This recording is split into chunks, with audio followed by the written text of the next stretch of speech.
আসসালামু আলাইকুম প্রিয় দর্শক, অন্য মঞ্চের আলোচনায় আপনাদের সকলকে আমন্ত্রণ জানাই। 90 কিলোমিটার দীর্ঘ সীমান্ত এক সময় যা ছিল বন্ধুত্বের মেলবন্ধন, আজ তা পরিণত হয়েছে দক্ষিণ এশিয়ার সবচেয়ে বড় ভূ রাজনৈতিক উত্তেজনার কেন্দ্রে। বিএসএফ ও বিজিবির মুখোমুখি অবস্থান, অনুপ্রবেশকারীদের পুশব্যাক, আর সেই সাথে সীমান্তে নতুন করে তৈরি হওয়া কাঁটাতারের বেড়া, সব মিলিয়ে পরিস্থিতি আজ বারুদের স্তূপে পরিণত হয়েছে। আজকের এই আলোচনায় আমরা খতিয়ে দেখব কেন দুই দেশের সীমান্ত আজ এক চরম সন্ধিক্ষণে দাঁড়িয়ে, কেন মনে হচ্ছে আমরা একটি অলিখিত কিন্তু নিশ্চিত যুদ্ধের দিকে এগিয়ে চলেছি।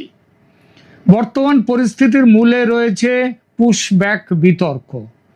একদিকে ভারত তার অভ্যন্তরীণ নিরাপত্তার খাতিরে অনুপ্রবেশকারীদের, তাও তাদের সংখ্যাটা কম নয়, কমপক্ষে 2 কোটি এবং ঊর্ধ্বপক্ষে 3 কোটিও ছাড়িয়ে যেতে পারে, এই বিরাট সংখ্যক বাংলাদেশি অনুপ্রবেশকারীদের ফেরাতে বদ্ধপরিকর ভারত। অন্যদিকে বাংলাদেশের বর্তমান শাসকরা তাদের গ্রহণ করতে নারাজ। আমরা জানি যে এই নারাজ হওয়ার পেছনে অনেক বাস্তবিক কারণ আছে।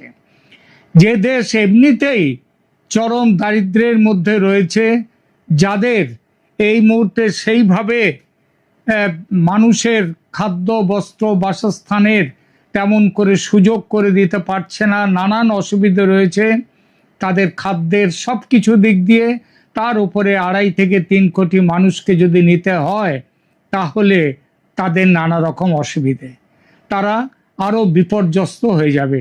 শুধু তো 3 কোটি মানুষের জন্যে কয়েকদিন আগে ভারতের পররাষ্ট্র দপ্তর থেকে বলেছে যে আজ থেকে 5 বছর আগে মানে শেখ হাসিনা তখন ছিলেন, তখন থেকে 2860 জন মানুষের একটা তালিকা বাংলাদেশের কাছে পাঠিয়ে দেওয়া হয়েছে তাদেরকে গ্রহণ করবার জন্যে, নিয়ে যাওয়ার জন্যে। বাংলাদেশ তার উত্তর আজ অবধি দেয়নি। দিলে মুশকিল আছে। এই তালিকাটা এই ভিত্তিতে একবার গ্রহণযোগ্য বলে তারা ধরে নিলে তারপরেই এই তালিকাতেই তো আর শেষ নয়, এবং এটা তো সবে শুরুও নয়, একেবারে শুরুরও আগের মাত্র 2860। এরপরে একটা বিরাট সংখ্যক মানুষের লিস্ট চলে আসবে। তো এই দুই অনমনীয় অবস্থানের কারণে বিএসএফ ও বিজিবি আজ সরাসরি মুখোমুখি দাঁড়িয়ে গেছে। কিন্তু এর চেয়েও ভয়ঙ্কর হলো এর সামাজিক প্রভাব। বাংলাদেশে কমতে কমতে যে 1.5 কোটি হিন্দু এখনো অবশিষ্ট আছে, তারা মুখোমুখি হয়েছে এক তীব্র আতঙ্কের। আর সেই 1947 সালের পর থেকে দীর্ঘ প্রায় 8 দশকের অভিজ্ঞতায় যা দেখা গেছে, এরকম একটা পরিস্থিতির উৎপত্তি হয় আর হিন্দুরা আতঙ্কিত হয়ে দেশ ছাড়ে। এবারও এই পরিপ্রেক্ষিতে হিন্দুরা আতঙ্কিত হয়ে আবার দেশ ছাড়তে শুরু করেছে। তবে এবার দেশ ছেড়ে ভারতে চলে আসাটা সহজ নয়।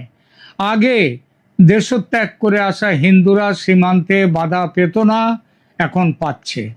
এখন ভারত সম্ভবত বুঝিয়ে দিতে চাইছে ওরা হিন্দু হলেও তোমার দেশের নাগরিক, ওদের রক্ষণাবেক্ষণ করতে আইন অনুযায়ী তোমরা বাধ্য, আর সেই দায়িত্ব পালন করতে হবে তোমাদের। যেমন ভারত তার সংখ্যালঘু মুসলিম নাগরিকদের জীবন জীবিকার দায়িত্ব নিয়ে এসেছে, নিচ্ছে, তেমন তোমাদেরও নিতে হবে তোমাদের দেশের সংখ্যালঘু হিন্দুদের দায়িত্ব। যদি না পালন করো সে দায়িত্ব, তাহলে কি করা হবে এবার?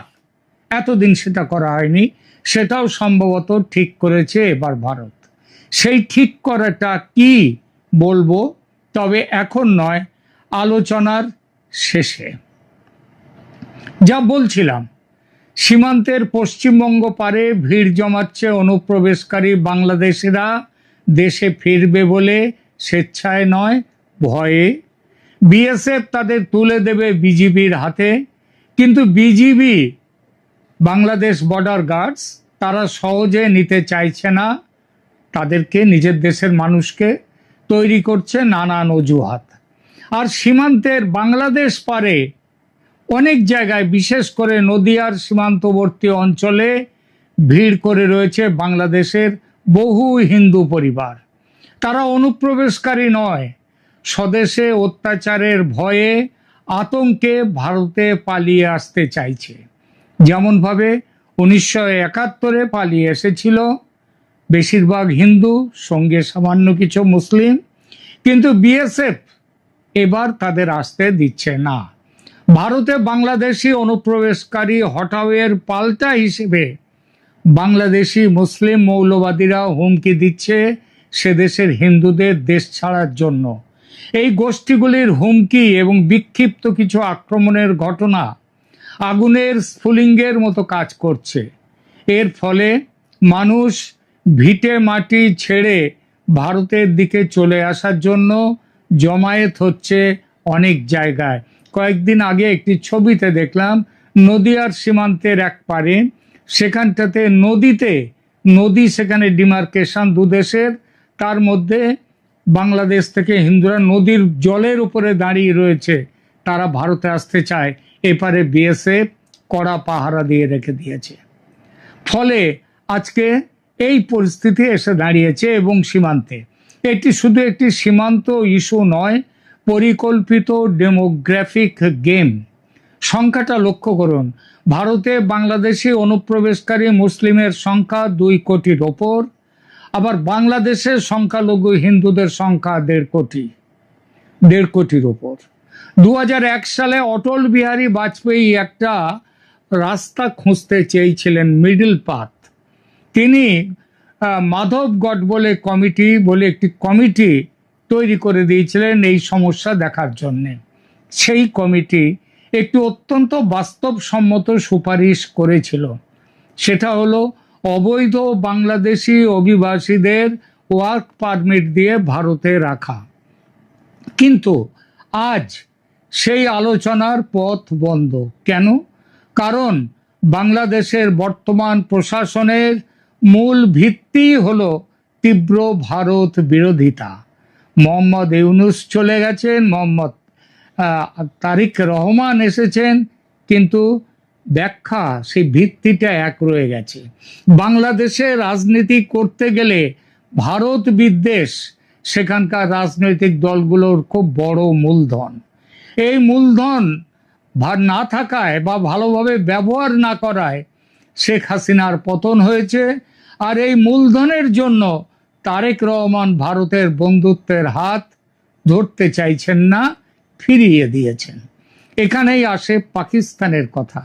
গোয়েন্দা রিপোর্ট এবং ভূ রাজনৈতিক পর্যবেক্ষকদের মতে পাকিস্তান এই অস্থিতিশীলতাকে কাজে লাগিয়ে ভারতকে চাপে ফেলতে চাইছে। সিন্ধু জল চুক্তি নিয়ে ভারতের সাম্প্রতিক কঠোর অবস্থান, অপারেশন সিন্দুরে পরাজয়ের বদলা নিতে পাকিস্তানের পূর্ব সীমান্তকে অস্থির করে তোলার ছক, সে কথা স্পষ্টই বলেছেও পাকিস্তান। বলেছে এবার যুদ্ধ হবে ভারতের পূর্ব সীমান্তে। আর সেই উদ্দেশ্য সামনে রেখে পাকিস্তানের বড় কর্তারা, সামরিক কর্তা, এমনকি প্রধানমন্ত্রী পর্যন্ত কয়েকদিন আগে বাংলাদেশ সফর করে গেছেন। তাদের সামরিক বাহিনীর বড় কর্তারা বাংলাদেশ সফর করেছেন। আবার বাংলাদেশ সরকারও তাদের সামরিক বড় কর্তাদের সেখানে পাঠাচ্ছেন। সুতরাং পাকিস্তান যে বলেছে এবার যুদ্ধ হবে ভারতের পূর্ব সীমান্তে, সেটা বোধহয় খুব একটা মিথ্যে তো নয়, বরং সেই পথে খুব দ্রুত এগিয়ে চলেছে পাকিস্তান। আর বাংলাদেশ সরকার তারা না বুঝে ভারত বিরোধিতার কারণে সেই ফাঁদে পা দিচ্ছে। শেখ হাসিনার পতনের পর ভারত ও বাংলাদেশের সম্পর্কের মধ্যে যে শূন্যতা তৈরি হয়েছে, তা আজ শুধু এই দুই দেশের সমস্যা নয়, বরং পুরো দক্ষিণ এশিয়ার নিরাপত্তার জন্য হুমকির কারণ হয়ে দাঁড়িয়েছে। একটা ভরসার জায়গা এখনো আছে যদিও, সামনেই, এই সামনের সপ্তাহেই 8 থেকে 11 জুন নয়াদিল্লিতে বসতে চলেছে বিএসএফ এবং বিজিবির কেন্দ্রীয় পর্যায়ের উচ্চ তরফের বৈঠক। মহাপরিচালক ও শীর্ষ কর্মকর্তারা দুই সংগঠনের তারা বসবেন আলোচনার টেবিলে। কিন্তু সত্যিই কি কোনো সমাধান বেরিয়ে আসবে? আমার বিশ্লেষণ বলছে সমাধান পাওয়া কঠিন শুধু নয়, অসম্ভব। কারণ উভয় পক্ষই তাদের অবস্থানে অনড়। তাই এই বৈঠকটি কেবল একটি কূটনৈতিক আনুষ্ঠানিকতা হয়ে থাকার সম্ভাবনাই প্রবল। আর যদি এই বৈঠকে কোনো রফাসূত্র না মেলে, তবে সীমান্তে সংঘাতের তীব্রতা বাড়ার সম্ভাবনা ভয়ঙ্কর। 90% এটি অপারেশন সিন্দুরের মতো কোনো পরিস্থিতি কি তৈরি করতেই পারে। ভারত যে আর কোনো নরম অবস্থানে থাকবে না, তা দিল্লির সাম্প্রতিক পদক্ষেপগুলো দেখিয়ে দিয়েছে। এই খবরও আসছে দিল্লির রাজনৈতিক সূত্র থেকে, বাংলাদেশের হিন্দুদের যদি এবার গ্রহণ করে ভারত, তবে তাদের জনসংখ্যার আনুপাতিক হারে বাংলাদেশের ভূমির দখল নেবে ভারত। অর্থাৎ বাংলাদেশের 17 কোটি জনতার যদি 1.5 কোটি চলে আসে, তাহলে সেই পরিমাণ, ওই 1.5 কোটির পরিমাণের আনুপাতিক হারে বাংলাদেশের ভূমির দখল নেবে ভারত। এমন কথাও আসছে বর্তমানের সঙ্গে পুরনো বকেয়া হিসাবও মিটিয়ে নিতে এবার পারে ভারত। এছাড়া ভারত সরকার এখন তার উত্তর পূর্বাঞ্চলীয় নিরাপত্তা এবং ভারতের অখণ্ডতা রক্ষায় জিরো টলারেন্স নীতিতে অটল। তাদের কাছে এটি কেবল আর সীমান্ত ইস্যু নয়, এটি জাতীয় অস্তিত্বের প্রশ্ন। অন্যদিকে বাংলাদেশের বর্তমান শাসকরা তাদের রাজনৈতিক অস্তিত্ব টিকিয়ে রাখতে ভারত বিরোধিতাকে হাতিয়ার করেছেন। বাংলাদেশের হিন্দুরা তাই আজ এক বিপজ্জনক মোড়ে দাঁড়িয়ে। প্রশ্ন একটাই, কূটনীতির কি এখনো জেতার সুযোগ আছে, নাকি ভারতের পাবলিক ডিপ্লোমেসি বা সাধারণ মানুষের সাথে সরাসরি যোগাযোগের পথ ছাড়া আর কিছুই বাকি নেই? নাকি আমাদের প্রস্তুত থাকতে হবে এক অনাকাঙ্ক্ষিত সংঘাতের জন্য? প্রিয় দর্শক, আপনারা কি মনে করেন, এই পরিস্থিতি কি আলোচনার মাধ্যমে মেটানো সম্ভব, নাকি আমরা একটি বড় সংঘাতের দ্বার প্রান্তে? এই সম্ভাবনা কিন্তু এখন যত দিন যাচ্ছে তত কিন্তু একদম প্রকট হয়ে উঠছে। আর অনুপ্রবেশকারীদের নিয়ে যে সমস্যা আজ বেঁধেছে, এই সমস্যায় যদি বাংলাদেশ যদি তাদের নিজেদের মানুষদের ফিরিয়ে না নিতে চায়, তাহলে ভারতের সামনে, আবার বলছি, সামরিক সংঘাত ছাড়া কোনো রাস্তা নেই। আর তার পাল্টা হিসাবে যদি বাংলাদেশের হিন্দুদের ওপরে কোনো রকম অত্যাচার হয়, এবার ভারত মুখ দর্শক হয়ে বসে থাকবে না এবং ওই বাংলাদেশের হিন্দুরা উদ্বাস্তু হয়ে ভারতে আসবে, আবার লাখে লাখে 1.5 কোটি। ভারত আর সেই পথে চলবে না, মেনে নেবে না। এখনকার মতো এখানেই রাখছি। ভালো থাকবেন, ধন্যবাদ। এই মুহূর্তে আপনাদের সামনে কথা বলতে এসেছি। আওয়ামী লীগ ভয়ে ভীত সন্ত্রস্ত বিএনপি, জামাত, গং। কেন ভীত সন্ত্রস্ত? দেখুন, যে জাতীয় সংসদ নির্বাচনে বিএনপি জামাতেরই সরকার, ইউনূস সরকার আওয়ামী লীগকে অংশগ্রহণ করতে দেয় না, প্রজ্ঞাপন জারি করে আওয়ামী লীগের কার্যক্রম নিষিদ্ধ, এবং তারই প্রেক্ষিতে নির্বাচন কমিশন আওয়ামী লীগের নিবন্ধন স্থগিত করে রেখেছে, যার দরুন আওয়ামী লীগ জাতীয় সংসদ নির্বাচনে অংশগ্রহণ করতে পারেনি। এরপরে বিশেষ করে বিএনপি সরকার ক্ষমতায় আসার পরে ইউনূসের আমলে তাও আওয়ামী লীগ পেশাজীবী সংগঠনগুলোতে অংশগ্রহণ করতে পেরেছে, আইনজীবী সমিতির নির্বাচন এবং অন্যান্য বিভিন্ন পেশাজীবী। কিন্তু বিএনপি ক্ষমতায় এসে আরো কি করেছে দেখুন। প্রেস্টিজিয়াস কিছু বারের নির্বাচন হয়েছে, ঢাকা বার, সুপ্রিম কোর্ট আইনজীবী সমিতি, চট্টগ্রাম বার।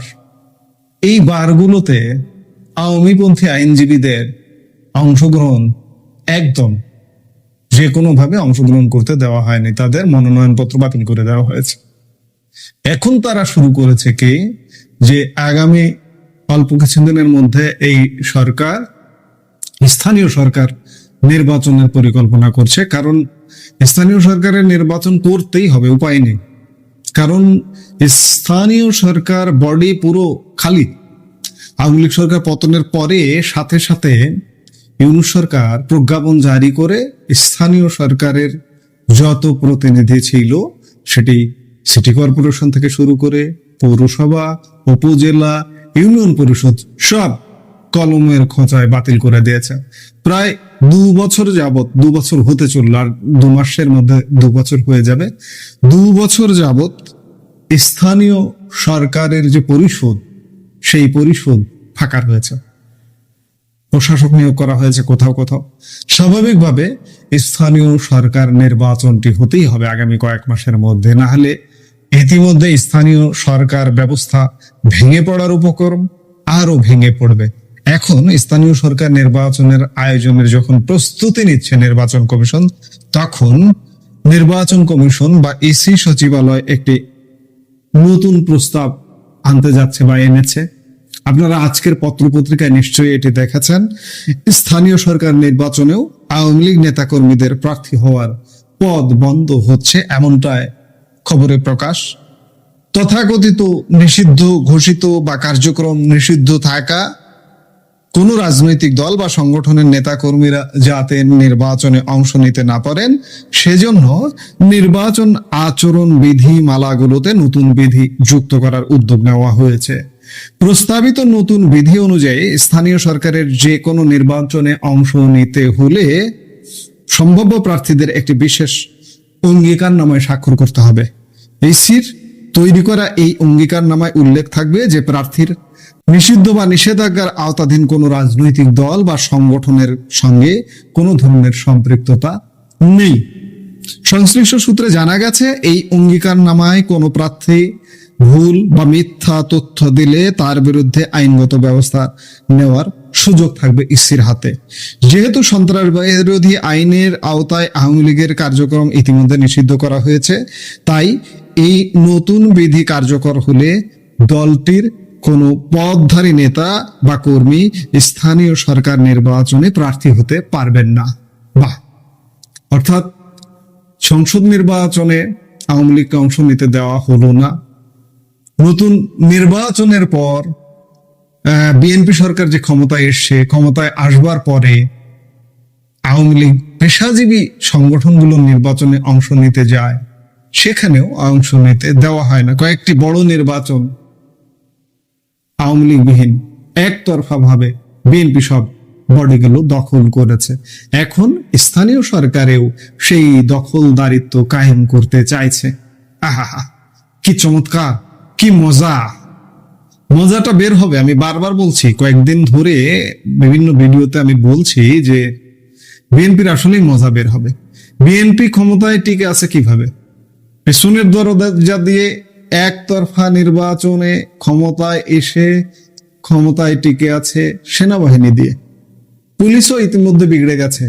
পুলিশ শুধু সুযোগের অপেক্ষায় আছে, যে একটা সুযোগ দরকার, সুযোগ চাই, মানুষ হব, সুযোগ পেলে দেখিয়ে দেবে পুলিশ। আর্মি আছে, আর্মিও আন্তর্জাতিক সমীকরণের কারণে যে কোনো সময় ঘুরে যাবে। বিএনপি আসলে অ্যাবনর্মাল ক্ষমতা ভোগ করছে, আর এই অ্যাবনর্মাল ক্ষমতা ভোগ করে মুইকুই হুনুরে ভাব নিয়ে আওয়ামী লীগকে পদে পদে নির্বাচনে অংশগ্রহণ করতে দেওয়া হচ্ছে না। আহারে ভাই, কি মজা একা একা দরজা বন্ধ করে খেতে, কি মজা! কিন্তু এই দরজা বন্ধ করে খাওয়া যে মজা না, টের পাবেন। প্রায় 2 বছর হতে চলছে আওয়ামী লীগ। আজকে 2 বছর পরে এসে কি বলবেন আপনি যে আওয়ামী লীগ ধ্বংস হয়ে গেছে? আপনি 2024-এর অগাস্ট মাসে অনেকে বলতেন সেপ্টেম্বর মাসে অনেকে বলতেন আওয়ামী লীগ আগামী 50 বছরে ফিরতে পারবে না। বাহ, সেই কথাগুলা এখন যারা বলতেন, এখন দেখুন তো কি অবস্থা। আওয়ামী লীগ কিভাবে ফিরে এসছে। নির্বাচনে অংশগ্রহণ করতে দিয়ে দেখুন, নির্বাচনে ভূমিধস বিজয়, এমনকি স্থানীয় সরকার নির্বাচনেও বেশিরভাগ স্থানীয় বডিতে আওয়ামী লীগ বিজয়ী হবে। যার কারণে এই পালসটা বুঝতে পেরে ক্ষমতাসীনরা আওয়ামী লীগকে নির্বাচনে অংশগ্রহণ থেকে বিরত রাখবার একটা অপচেষ্টায় লিপ্ত।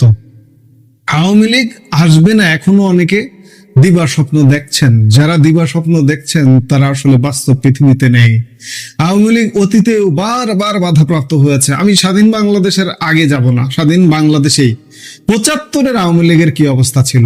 আওয়ামী লীগ ভেঙে খান খান হয়েছিল, নেতৃত্ব ছিল না, 3টা নেতৃত্বে 3টা দলে বিভক্ত হয়ে গিয়েছিল। সেই 3টা নেতৃত্বে 3টা দল থেকে আওয়ামী লীগ ফিরে এসে ক্ষমতায় এসছে দীর্ঘ সময়। এবং বাংলাদেশের উন্নয়ন অবকাঠামোর যদি কাউকে নাম নিতে হয় কোন সরকারকে, আওয়ামী লীগকে নিতে হবে।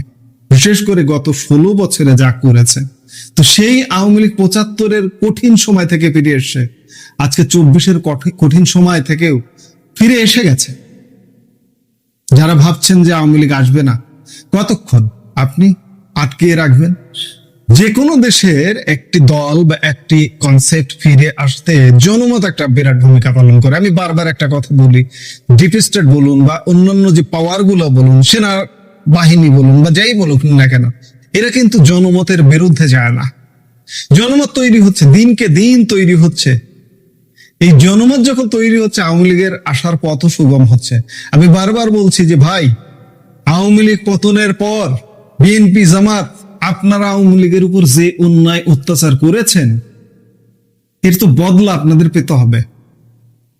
আপনি দেখেও দেখবেন না, দেখেও না দেখার ভান করে থাকবেন, তা কিন্তু হবে না। বদলা আপনার ভাগ্যে। আমি বারবার বলছি, আজকেই আর একটা ভিডিওতে বলেছি, গতকালকে বলেছি, আপনার কপালে বদলা নিশ্চিত। যে ধ্বংসযজ্ঞ চালিয়েছেন, যে ধ্বংসযজ্ঞ এখনো চালাচ্ছেন, এর বদলা কিন্তু আপনাদের পেতেই হবে। আপনাদের কি পরিণতি হবে সেটি এখনই ভাবলে আসলে গা শিউরে ওঠে। আমরা চাই না কোনো সহিংসতা, কিন্তু সহিংসতার জবাব তো সহিংসতাই দেবে। বাংলাদেশের ইতিহাসে যে ম্যাসাকার ঘটেছে, আপনারা যা ঘটিয়েছেন তা 55 বছরের ইতিহাসে ঘটেনি।